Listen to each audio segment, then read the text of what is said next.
The Tiny B controllers are no light guns. Imagine someone divided a Sony DualShock 2 controller into two gun-shaped parts. Every button and function can be used, all by just one analog stick at a time. These controllers were made in 2003 by Hori for Square Enix to celebrate the game Final Fantasy X-2. One could argue that this design isn't a great idea and that using these controllers games get more difficult, while the immersion isn't necessarily much higher than before.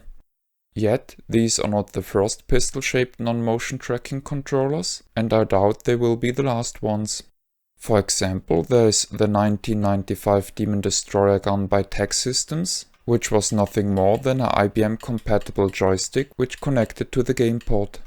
In episode 172, I introduced pistol-shaped computer mice, of which there are plenty. You see, there are indeed people who enjoy using input peripherals like these from time to time. But albeit the Tiny B controllers work fine for games which use a single analog stick and heavily rely on L1 and R1 button inputs like Final Fantasy X-2, in all reality they are meant to be a cool collector's item for display and just casual usage. People who are non-familiar with the product history of Hori might be confused about the Tiny Bs.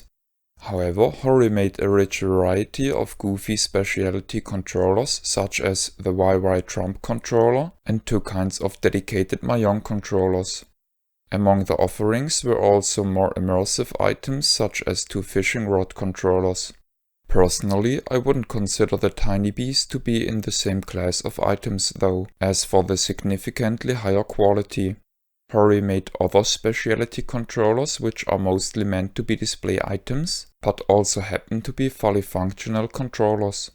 The most popular example is the Dragon Quest Slime controller, which saw releases for the Sony PlayStation 2, PlayStation 4 and Nintendo Switch.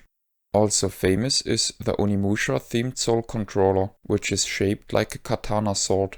Furthermore, Hori was no stranger to gun controllers, as they did release two proper light gun controllers prior to the Twin B pistols. I have reviewed them in episodes 113 and 131. That there are gun controllers made for a Square Enix game will likely also surprise a few people. In Japan, however, Square Enix is the publisher of a light gun game series called Gunslinger Stratos. The player wields two pistol controllers to steer a character in a third-person view using a thumb-controlled joystick, not unlike with the Twin B controllers. To aim, however, the pistols are used like normal light guns. The two pistols can be stacked together in various manners, which will change the in-game standard weapon to alternative, more powerful weapons. The series is very successful and so far spans 4 games and got an anime adaptation. Now that I have established that the Twin B controllers are not as weird as it seems on first glance, we can take a closer look. In Final Fantasy X-2, these pistols are the weapons of choice of the character Yuna, but they can be equipped to other characters too. The controllers resemble the in-game pistols very much and feel very sturdy. They are pleasant to hold, well balanced and have a great sight picture. The buttons are placed on rather stealthy locations and are often difficult to reach. As mentioned before, this pair of pistols offers the full controller functionality of a DualShock 2 controller. The two triggers are mapped to L1 and R1 respectively. The triggers themselves are made of metal and actuate full-size microswitches. The trigger feeling is great.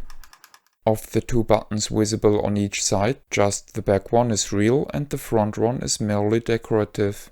The outer two buttons correspond to L1 and R1 respectively. The inner buttons are mapped to triangle on the left and square on the right. On the handle of the gun are buttons which can be pressed with the middle finger while holding the gun. The left one is mapped to cross and the right one to circle. On each heel of the pistols there is a recessed button which is mapped to select on the left and stored on the right hand side. The left pistol has a great feeling D-pad below the back side, while the right pistol has an analog joystick. As for the high reset force, this joystick is a bit twitchy in my opinion. Just like with the DualShock 2, the analog stick can be pressed in as L3 or R3 button. Whether this analog stick acts as right or left joystick can be selected on a switch at the mid-piece of the detachable cables. Below the switch is the toggle button, which enables or disables the analog mode of the joystick for backwards compatibility. For display purpose, the guns came with a stand, spiky decorations to click below the backside, and cover plates to close the controller sockets at the heel.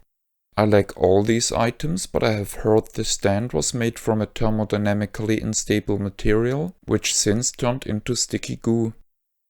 As it is with collector's items, sadly these controllers go for very high prices. Being made by Hori and yet worth tying into one of the biggest gaming franchises in existence clearly doesn't help. But if you, like me, go for an incomplete set in a tatty condition straight from Japan, it won't cost you more than a normal DualShock 2 controller. Even if you had bad luck and you ended up with a broken pair, you could still consider putting the internals of a GunCon 2 controller into the left twin B pistol to convert it into a light gun. Two different box designs existed, a glossy red one and a glossy silver one. Other than the color, the two boxes are very similar and show Yuna dual-wielding the twin Bs. This is the end of the review. My name is Ben. I thank you for viewing.